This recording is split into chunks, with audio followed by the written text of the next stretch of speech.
کو دنیا میں کچھ ایسے لوگ ملیں گے جو کہیں گے بھائی جس کی لاٹھی اس کی بھینس،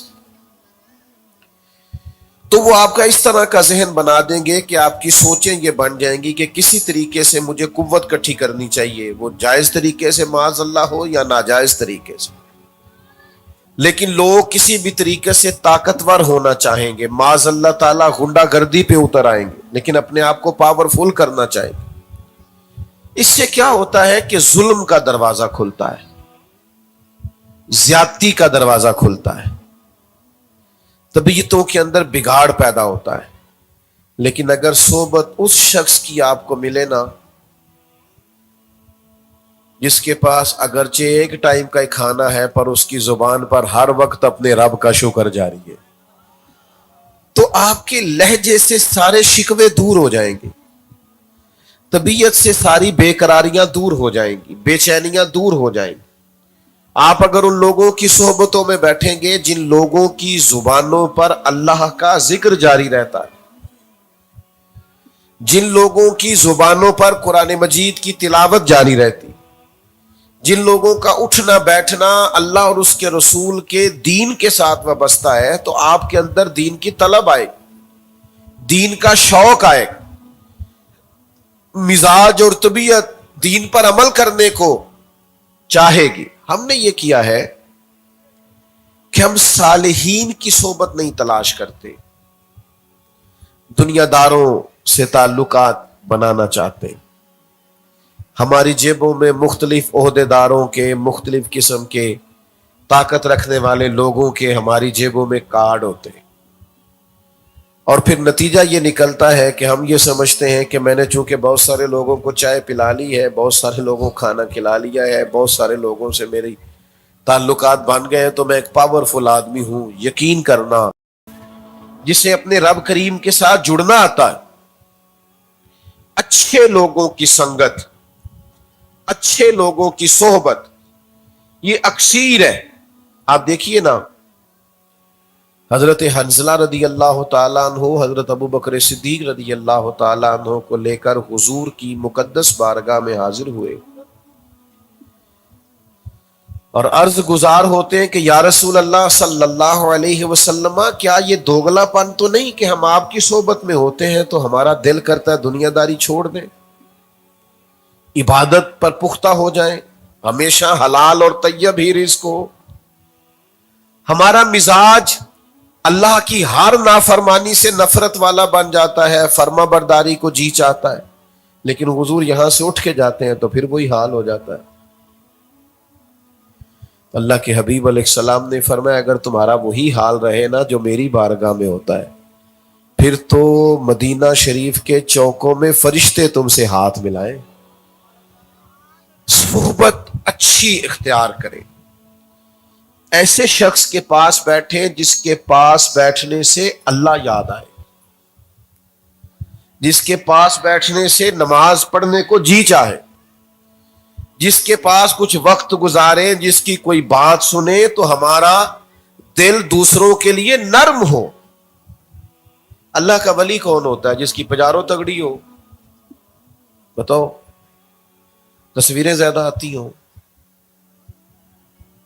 جس کے ارد گرد لاؤ لشکر زیادہ ہو، سڑک پہ پیر چڑھ جائے تب بھی پتہ نہ چلے، وزیر چڑھ جائے تب بھی پتہ نہ چلے، جو شام کو کبھی کسی بڑے کے ساتھ بیٹھا ہوا نظر آئے، کبھی کسی کے ساتھ۔ اللہ کا ولی کون ہے؟ کیا تعریف کی نبی کریم نے اللہ کے ولی کی۔ آج تو ہم بعض ایسے آستانوں اور خانقاہوں کو دیکھتے ہیں کہ وہاں جا کے لوگ وڈیروں کو بھول جاتے ہیں، وہاں جا کے بڑے بڑے سیٹھوں کو لوگ بھول جاتے ہیں کہ یہ کمال ہے جناب، حد ہو گئی۔ اقبال کہتے ہیں کہ ہم کو تو میسر نہیں مٹی کا دیا بھی، اور گھر پیر کا بجلی کے چراغوں سے ہے روشن۔ اس طرح کی کیفیت ہو نہ، نبی پاک علیہ السلام نے فرمایا اللہ کا ولی وہ ہے جسے تم دیکھو تو تمہیں رب یاد آ جائے۔ داتا گانج بخش علی حجویری رحمت اللہ تعالی علیہ کی آپ زندگی کو دیکھیں، داتا صاحب شہزادے ہیں، سید ہیں، لیکن وہ والی سجادگی نہیں کہ اپنے آپ کو بڑی آسان زندگی کا عادی بنا لیا. کوئی مشکل کام ذرا آن پڑے تو انزائٹی ہونے لگتی ہے, ڈپریشن ہونے لگتا ہے. وہ والے شہزادے نہیں. داتا صاحب نے باقاعدہ علم پڑھا, پھر شیخ سے تربیت لی, پھر کوئی آستانہ نہیں تھا, کوئی خانقاہ نہیں تھی, ایک دریا گزرتا تھا جسے اہلیان پنجاب راوی کہتے تھے, اس کے کنارے داتا صاحب نے ڈیرا لگایا. اور بڑا ہی مشکل ہوتا ہے جس شخص کے ساتھ کوئی پیچھے ایسا تگڑا بیک گراؤنڈ نہ ہو, وہ تنے تنہا میدان میں آ کے بیٹھے اور ٹارگٹ مشکل ہو, اس کا ٹارگٹ مشکل, یعنی ہندوؤں کے بیچ بیٹھ کے, سکھوں کے بیچ بیٹھ کے ان کو دین کی دعوت دینی ہے, پیغام دین دینا ہے, اور پھر جھم کے دینا ہے, پتے کھا کے بھی گزارا کرنا پڑے تو کرنا ہے. بھائیو, ایک مشکل ٹارگٹ داتا صاحب رحمت اللہ تعالی علیہ نے اختیار کیا. اور پھر کوئی یہ جو بزرگوں کے نام پہ دیگے شگے پکنے لگی ہیں نا, بڑے مہنگے مہنگے لنگر پکنے لگے ہیں اور بڑی سہولیات, یہ تو بڑی بات کی باتیں. یہ تو جن لوگوں نے آسودہ زندگی اختیار کی یہ ان کا رواج ہے, ورنہ ان لوگوں نے تو ساری زندگی مشقت میں کاٹی. اپنوں اور بیگانوں کی طرف سے آنے والی تکلیفیں سہی, تانے سنے. کوئی بھی شخص کوئی دین کا کام کرنے نکلتا ہے تو لوگوں کے دلوں میں شیطان وسوسہ ڈالتا ہے کہ شاید دولت کے لیے لگا ہوا ہے, شاید مال کے لیے لگا ہوا ہے. تو کئی دفعہ اپنے بھی بدگمان ہوتے ہیں. داتا صاحب رحمت اللہ تعالی علیہ جب یہاں تشریف لائے ہیں تو آپ یقین کریں وہ ساری تکلیفیں, کوئی کسی طرح کا جملہ بولتا, کوئی کسی طرح کا جملہ بولتا, اور آج تک لوگ بول رہے ہیں. کوئی کسی نام سے پکارتا ہے, کوئی کسی نام سے پکارتا ہے, معاذ اللہ تنقید کرتے ہیں, وہاں یہ ہوتا ہے, وہاں یہ ہوتا ہے, وہاں یہ ہوتا ہے. حالانکہ ہم تو جب بھی گئے ہیں وہاں آذان ہوتی ہے, وہاں جماعت ہوتی ہے, وہاں قرآن مجید کی تلاوت ہوتی ہے, وہاں بہت بڑا خطبہ جمعہ ہوتا ہے. وہاں تو لوگوں کو جگہ نہیں ملتی, اتنے لوگ اعتکاف بیٹھنا چاہتے ہیں. تو ہم نے تو یہ ہوتے دیکھا ہے, تم نے پتہ نہیں کیا دیکھ لیا. تو بھائیوں یاد رکھنا بڑی مشقت سے, داتا صاحب رحمت اللہ علیہ نے خود لکھا ہے کشف المعجوب میں کہ صوفیاء کے اندر ایک پوری جماعت ہے جو ملامتی کہلاتی ہے, جو اس طرح کے کام کرتے ہیں کہ لوگ ان سے دور رہیں. میں آپ کو ایک بات بتاؤں, سچا درویش جو ہوتا ہے نا اس کا دل نہیں کرتا کو بڑے لمبے چوڑے تعلقات بنے اور کیمروں میں رہے اور آنا جانا رہے, وہ تو بچتا ہے. وہ شہرت سے بچنے والا پیچھے پیچھے رہتا ہے اور جی چاہتا ہے ساری غزلیں اس پیارے کے نام کریں. یہ میں آتا ہوں نا محفل میں, مجالس میں, لوگ گاڑی کے پیچھے دوڑتے ہیں, پھول پھینکتے ہیں, ہاتھ چومتے ہیں, تو میں استغفار پڑھتا ہوں, اللہ سے معافی مانگتا ہوں, اس لیے کہ کمزور گناہگار سیاکار آدمی اپنے اعمال کا تو پتہ ہے نا, پتہ تے سارا ہے نا سردار نو کیتیاں, تو ڈرتے ہیں, سہمتے ہیں, دعائیں مانگتے ہیں کہ یا اللہ یہ ہماری خواہش نہیں, یہ ہم نے نہیں کہا, مہربانی فرمانا ہماری خطائیں معاف کر دینا, یہ ہم نے نہیں کہا, ہماری اوقات سے اوپر کی باتیں. اللہ کے بندے داتا صاحب فرماتے ہیں کہ ایک ملامتی گروہ وہ اس طرح کے کام کرتے ہیں کہ لوگ انہیں برا کہیں تاکہ لوگ ان کے پیچھے نہ بھاگیں, جان چھڑاتے ہیں. ان کا شوق نہیں ہے لمبی چوڑی پیری مریدی کا, ان کا شوق نہیں ہے بہت زیادہ مشہور ہونے کا. حضرت مولا علی شیر خدا فرماتے ہیں اسے مبارک ہو جسے تھوڑے لوگ جانتے, اسے مبارک ہو جس کا زیادہ لوگوں سے تعارف نہیں ہے, جو تنہائی میں بھی دیر تک اپنے رب کو یاد کر لیتا ہے. پھر داتا صاحب رحمت اللہ علیہ ایک اور بات کی طرف بھی توجہ دلاتے ہیں. داتا صاحب کہتے ہیں اپنا بھروسہ اپنے رب پہ مضبوط کرو. میں آپ سے عرض کروں, ہم نے نہ ساری توقعات دنیا داروں سے وابستہ کر دی. دنیا دار بیچارے کمزور ہوتے ہیں, کیا کر سکتے ہیں. پھر جب ہماری توقعات ٹوٹتی ہیں تو ہم مایوس ہوتے ہیں. بھروسہ اپنے رب پہ، اپنے مالک پہ، اس کے پیارے حبیب پہ صلی اللہ علیہ وسلم، آپ طاقتور ہو جائیں گے۔ داتا صاحب نے لکھا ایک دفعہ مصر میں قحط پڑ گیا، لوگ بڑے پریشان تھے، تکلیف میں تھے۔ حالات جب خراب ہوتے ہیں معاشی طور پر تو لوگ ٹینشن کا شکار ہوتے ہیں۔ بڑی عجیب و غریب آزمائش تھی لوگوں کے لیے۔ تو ایک غلام بازار سے کچھ خریداری کرنے آیا تھیلا لے کے، تو بڑی اٹکیلیاں کرتا اور اچھلتا کودتا تھیلا گھماتا بازار میں آیا، اور بڑے اس نے شوخ طریقے سے چیزوں کو خریدا۔ اور اسی طرز میں جب وہ واپس جا رہا تھا تو کچھ لوگوں کو اچھا نہیں لگا، انہوں نے کہا کہ یار تیری بات کی سمجھ نہیں آئی، سب پریشان ہیں، تجھے کس بات کے چاو چڑھے ہوئے؟ اس نے کہا تم کیوں پریشان ہو سارے؟ کہنے لگے تمہیں پتہ نہیں قحط پڑا ہوا ہے، بارش نہیں ہو رہی، گندم کا دانہ نہیں مل رہا۔ داتا صاحب فرماتے وہ پھر ہنسا، کہنے لگا تم پریشان ہوں گے، پر جس آقا کا میں غلام ہوں نا، اس کے خزانے بھرے ہوئے ہیں، اس نے گندم سے پہلے ہی بوریاں بھر لی تھیں، بڑولے بھر لیے تھے، ہمیں پریشانی کوئی نہیں۔ داتا صاحب رک کے فرماتے ہیں خدا کے بندو، جتنا اس غلام کو اپنے آقا کے خزانوں پر یقین ہے، تمہیں تو اس سے کئی 100 گنا بڑھ کے اپنے رب کے خزانوں پر یقین ہونا چاہیے۔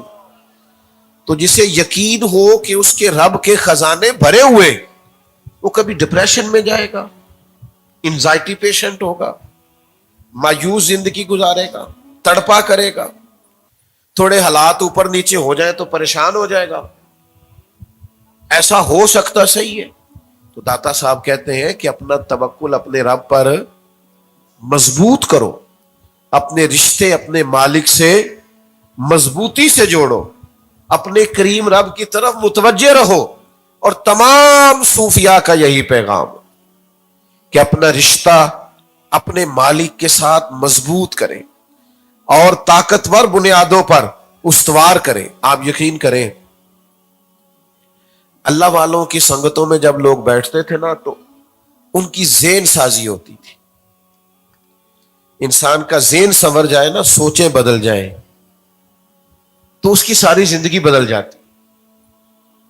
یعنی آپ کو کوئی شخص مایوس بھی کر سکتا ہے کہ یار کوئی شے ہی نہیں تیرے پاس، اور کچھ ایسے لوگ بھی ہیں جو آپ کو بتائیں گے کہ نہیں یار کیا بات ہے تیری، اللہ نے بڑا دیا ہوا ہے۔ سوچوں کی تبدیلی اللہ والوں کی صحبت سے۔ ہم نا آج کل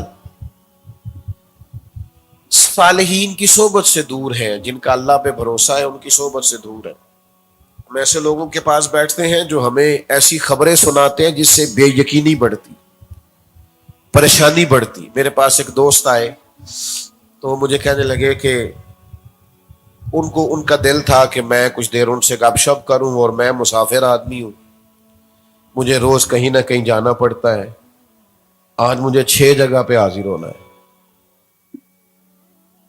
تو ابھی بھی بیچ میں بعض انتہائی محبت کرنے والے دوستوں کا شکوہ رہ جاتا ہے کہ یہاں وہاں نہیں آپ ٹھہرے۔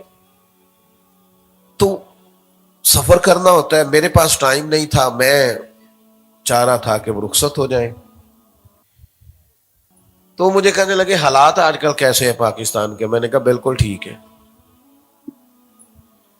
تو وہ بھی مجھے گھورنے لگ گئے، جس طرح آپ سارے نہیں گھورنے لگ گئے کہ بالکل ٹھیک ہے۔ تو میں نے ان سے کہا آپ کیا کام کرتے ہیں؟ کہنے لگے میں جوتے بناتا ہوں۔ میں نے کہا آپ سارے ملک کو چھوڑ دیں، آپ جوتے صحیح بنایا کریں، تاکہ جو غریب آدمی آپ سے ایک دفعہ جوتا خریدے نا، کچھ 6 مہینے اس بیچارے کا یہ خرچہ تو بچا رہے نا۔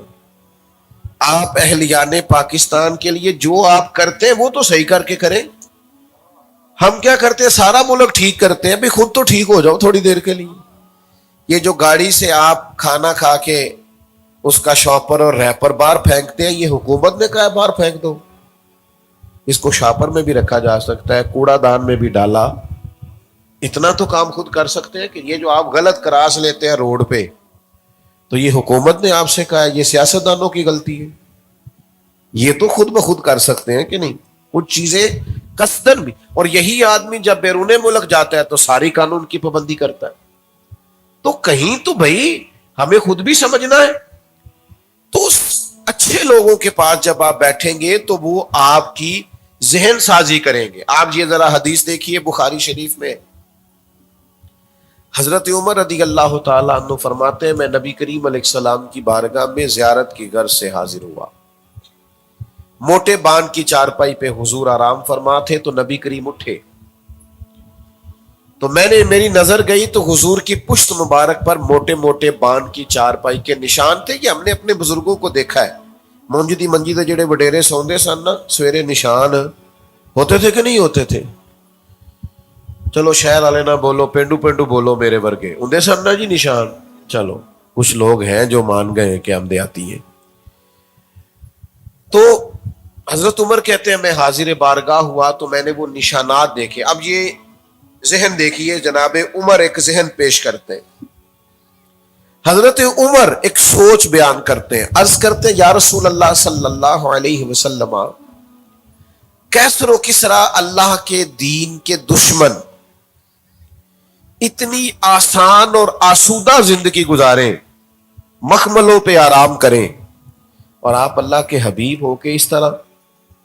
اب یہ ایک سوچ ہے کہ جی فلانا وہاں پہنچ گیا، یہ بھی ایک سوچ ہے. حضرت عمر بڑی عقیدت سے، احترام سے اور محبت میں ڈوب کے عرض کر رہے یا رسول اللہ وہ دین کے دشمن وہاں پہنچ گئے اور آپ کی کمر مبارک پر نشان.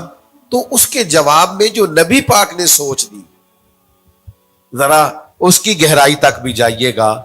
کریم فرمانے لگے عمر تم یہ پسند نہیں کرتے کہ وہ دنیا میں تھوڑی سی آسانی لیں اور آخرت میں رسوا ہو جائے، اور ہم دنیا میں تھوڑی مشقت برداشت کریں اور آخرت کی ساری عزت اللہ ہمیں ہی عطا فرما دے. یہ سوچ ملتی ہے رسول کریم علیہ الصلوۃ والسلام کے غلاموں کی صحبت سے کہ ہمیں اپنی تھوڑی سی دنیا کے لیے ابھی پوری آخرت کو تباہ نہیں کرنا. ہمیں اپنی آخرت کی فکر کرنی ہے، آخرت کے بارے میں سوچنا ہے، ہمیں اپنی آخرت کو ٹھیک کرنا ہے. تو یہ سوچیں کب بنتی ہیں؟ جب آپ صالحین کی صحبت میں بیٹھتے ہیں، اللہ والوں کی بات سنتے ہیں، اللہ والوں کے قریب ہوتے ہیں. لیکن ہمارا یہ مزاج ہوتا ہے بیٹا چھوڑ دو بات سنو، پیارے بیٹے اللہ آپ کو سلامت رکھے، کتنے اچھے لوگ ہیں ماشاءاللہ آپ سب. اللہ والوں کی صحبت میں بیٹھیں تاکہ آپ کو. میں آپ سے ایک بات عرض کروں،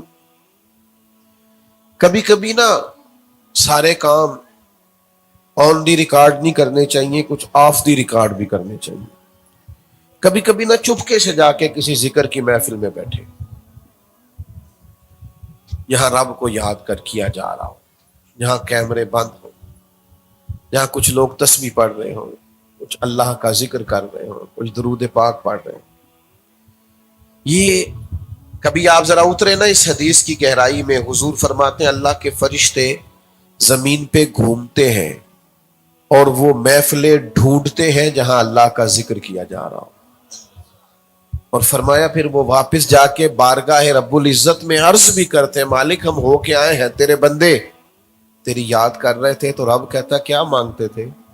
اوئے ہوئے پتا ہے اللہ کو، لیکن رب چاہتا ہے میرے بندوں کی باتیں مجھ سے ہوں. کیا مانگتے تھے؟ مالک جنت کا سوال کرتے. فرمایا دیکھی نہیں، پھر بھی عرض کی مالک دیکھ لیتے تو اور رنگ ہوتا. فرمایا گواہ ہو جاؤ میں نے انہیں جنت عطا کر دی. کس چیز سے پناہ مانگتے تھے؟ کہا جہنم سے پناہ مانگتے تھے. مالک فرماتے انہوں نے دیکھی ہے دوزخ؟ اللہ دیکھی نہیں. فرمایا اگر دیکھ لیتے اور زیادہ پناہ مانگتے. فرمایا گواہ ہو جاؤ میں نے انہیں جہنم سے آزاد کر دیا. فرشتے عرض کرتے ہیں مالک ایک بندہ ایسا بھی آیا تھا جو ان میں سے تو نہیں تھا لیکن آیا تھا. نہیں سمجھ آئی بات کی؟ اہل ذکر میں سے نہیں تھا پر اس محفل میں. نہیں سمجھ آئی بات کی؟ اس محفل میں ان میں سے تھا تو نہیں پر اس محفل میں. تو انہوں پتہ ہے اس گل دا جڑی میں کرنا پیا تسی توجہ نہیں کردے پے. اہل ذکر میں سے تھا نہیں پر محفل میں. الیکشن دے دن سارے بندے محفل چ نہیں آتے؟ نہیں جی پتا آدھے نے نا. تو اس کو کیا ان میں سے تھا تو نہیں پر وہاں آیا تھا, شریک ہوا تھا. قربان جائے, یہ اللہ والوں کی محفل, اہل ذکر کی مجلس کی برکت ہے کہ حضور فرماتے ہیں, رب فرماتا ہے جو آیا ہی تھا نا خالی, جاؤ میں نے اس کی بھی بخشش کر دی. اس لیے کہ ان کی صحبتوں میں بیٹھنے والا بھی شکی نہیں رہتا, سعید کر دیا جاتا ہے. اللہ کے بندوں کے حضور حاضر ہو, ان سے خیر پائے. آج کل نا لوگ آستانوں پہ تعویذوں کے لیے جاتے ہیں, تو یہ کام بھی سوکھا ہے. اب تو خیر بہت سارے پیر تعویذ لکھتے ہی نہیں, انہوں نے چھپوا کے رکھ لیے. اتنی دقت کون کرے, آسان کام کریں گے, تعویذ لیں گے اور جناب اس کو آپ دے دیں گے اور لوگ بڑے خوش ہیں کہ مجھے تعویذ مل گیا, اب خیر ہو جائے گی. تو لوگ تعویذ کے لیے, دم کے لیے, اور نکاح ہو جائے اور کوئی ایسا کمال ہو جائے, اس سلسلے میں لوگ جاتے ہیں. حضرت سلطان باؤ رحمت اللہ علیہ نے شکوہ کیا, فرماتے ہیں رب دا طالب کوئی نہیں ملیا, اے جو ملیا طالب زردہ ہو, یہ دنیا داری کے لیے آئے. تو حضور آپ نے رب کو کیسے پایا, آپ نے کس طرح اللہ کی شناخت کی؟ تو سلطان صاحب فرمانے لگے, کیتی جان حوالے رب دے, ایسا عشق کمایا ہے, مرن تو پہلو ہی مر گیا, باہو تا مطلب نو پایا ہے. مرن تو پہلو مر گئے, باہو تا مطلب نو پائے. تو اپنی زندگی میں اللہ جزا دے. سنے جی, اپنی زندگی میں صحبت صالحین حاصل کریں, پھر ذکر, پھر فکر, پھر اللہ پہ بھروسہ, بے چینی بے قراری سے نکل آئے. بات کو سمیٹنے لگا ہوں, اللہ والوں کا مسلح بڑا آباد رہتا ہے. یہ جن ہاتھوں میں آج کل موبائل ہوتے ہیں نا, ان میں تسبیح نظر آنی چاہیے. اصل یہ مقام تسبیح کا ہے. یاد رکھیے گا, اللہ کا ذکر, تلاوت قرآن مجید, سجدوں کا ذوق, اس کو اپنی طبیعت میں پیدا کریں. لمبی لمبی دعائیں مانگا کریں اپنے رب سے. حضور فرماتے ہیں جو رب سے نہیں مانگتا رب اس سے ناراض ہو جاتا ہے, اور جو رب سے مانگتا ہے اللہ اسے راضی ہوتا ہے. اور پھر اللہ کے حبیب علیہ السلام فرماتے ہیں, قربان جائے, ذرا ان لفظوں پر کبھی غور کرنا, لطف آئے گا. حضور فرماتے ہیں آسانیوں کے وقت دعائیں زیادہ مانگا کرو, سکھوں کے وقت دعائیں زیادہ مانگا کرو, دکھوں کے وقت اللہ تمہاری جلدی قبول فرمائے گا. صرف تکلیف ہو جائے تو پھر نہیں مسجد جانا. جب آسانی ہو, میرے پاس ہمارے کچھ محبت والے دوست ہیں, تو وہ کام نہیں نہ چلتا جن دنوں میں ٹھنڈا ہوتا ہے, تو اکثر آ کے کہتے ہیں آج کل کام نہیں ٹھیک, کچھ دسو. تو میں کہتا ہوں یار کبھی اس وقت بھی آؤ نا جب کو آج کل بڑا ٹھیک ہے, کچھ شکر کا طریقہ بتائیں. اس وقت بھی آؤ نا, صرف اسی وقت ہی آپ آئے ہیں جب بالکل مشکل ہے. تو اپنے آپ کو اپنے اللہ سے جوڑے. داتا صاحب کا بھی یہی پیغام ہے, خواجہ اجمیر کا بھی یہی پیغام ہے, شاہ بغداد کا بھی یہی پیغام ہے, ہر بزرگ, ہر درویش, ہر صوفی, ہر خانقاہ کا یہی میسج, اللہ سے جڑے. میں آخری بات جو آپ سے کرنا چاہتا ہوں, میرے اوپر احسان کریں گے اگر آپ زیادہ توجہ سے سنیں گے, اپنے فرائض میں کبھی کوتاہی نہ کریں. جو بندہ 5 نمازیں نہیں نہ پڑھتا, اس کا کوئی نفلی صدقہ, کوئی نفل, کوئی چیز قابل قبول نہیں. اپنے فرائض میں کبھی کوتاہی. وہ یار حد ہو گئی, آپ وقت پہ گھر نہ جائیں, آپ کو ڈر ہوتا ہے مجھے بتانا پڑے گا کہ میں کہاں تھا. بندوں سے ڈرتے ہو اور رب کے حضور جاتے ہی نہیں. اپنی نماز کو اس طرح مضبوطی سے تھام لو کہ باقی سارے کام رہ جائیں, نماز کبھی بڑی بڑی مضبوط کر کے, یعنی نماز کو قائم کریں, ظاہری باطنی آداب سونی کر کے وضو, سونا کر کے وضو کریں, سونی کر کے نماز پڑھیں شوق کے ساتھ. میں دوستوں کو مشورہ دیا کرتا ہوں, نماز پڑھتے وقت موبائل سائلنٹ بھی نہیں کرنا, بند کرنا ہے. کیونکہ وہ جو سائلنٹ ہوتا ہے نا, وہ بھی تھوڑا سا ہلتا جلتا ہے تو توجہ تقسیم ہوتی ہے. بند ہی کریں. جب نہیں ہوتے تھے سارے کام ہوتے تھے کہ نہیں, کوئی نظام روک گیا تھا دنیا کا, تو 10 منٹ اگر آپ بند کر دیں گے تو پھر بھی کوئی نظام رکنے لگا. نماز بڑے ذوق شوق سے پڑھے, خاص توجہ کے ساتھ نماز پڑھیں، اپنے آپ کو مسجد کے ساتھ وابستہ کریں۔ ایک درویش کے 2-3 جملے سنے، بھلا وہ کیا کہتے ہیں؟ بابا صاحب کہتے ہیں، اٹھ فریدہ ستیا، اٹھ نہ فریدہ ستیا، خلقت ویکھن جا، کوئی متے کوئی مل جائی بخشیا تے چل تم ہی بخشیا جا۔ پھر یوں کر کے اپنے بال دیکھتے ہیں، کہتے ہیں اٹھ ہوئے فریدہ ستیا، تیری داڑھی آ گئی پور، ہن تے اگا نیڑے آ گیا، ہن تے پچھا رہ گیا دور۔ پھر کوئی سست ہونے لگا ہے، کوئی سونے لگا ہے، کوئی غافل ہونے لگا ہے، فجر کا عشاء کا وقت ہے، تو پھر بول پڑے، کہنے لگے اٹھ ہوئے فریدہ ستیا، جھاڑو دے نا مسیت، تو ستے رب جاگدا، او تیری ڈاڈے نال پریت، اٹھ فریدہ ستیا، آجا خلقت ویکھن جا، امتے کوئی مل جائی بخشیا تے تم ہی بخشیا جا۔ اٹھ نہ فریدہ ستیا، اوے داڑھی آ گیا پور، او سجنا اگا نیڑے آ گیا، ہن پیچھا رہ گیا، پلٹ کے دیکھ تیرے کئی ساتھی قبروں میں چلے گئے، دنیا چھوڑ گئے، تیرا بھی اگا نیڑے آ گیا، تے پیچھا تے ہن رہ گیا دور، تے اٹھ نہ فریدہ ستیا، آجا جھاڑو دے مسیت، اوے تو ستے رب جاگدا، تیری ڈاڈے نال پریت۔ تے میاں صاحب کہنے لگے او پئیاں دس دیاں جے قبراں جنہاں تے پھول پئے، ادھروں تے کوئی نہیں جے آمدا، ادھروں ہی لکھاں گئے، تے سہ جوڑ میں سنگت دے ڈٹھے، 100 سال لوگ کٹھے، سہ جوڑ سنگت دے ڈٹھے، پھر آخر وتھاں پئیاں جنہاں باجوں ایک پل نہیں سا جیندے، پھر شکلاں یاد نہ رہیاں۔ دوستو وقت قریب ہے، سمجھ جائیں، تھوڑا سمٹ جائیں، اتنا پھیلاؤ نہ کریں زندگی میں، اللہ کے ساتھ جڑ جائیں، اللہ تعالی ہماری حاضری قبول فرمائے۔ آخر دعویٰ الحمدللہ۔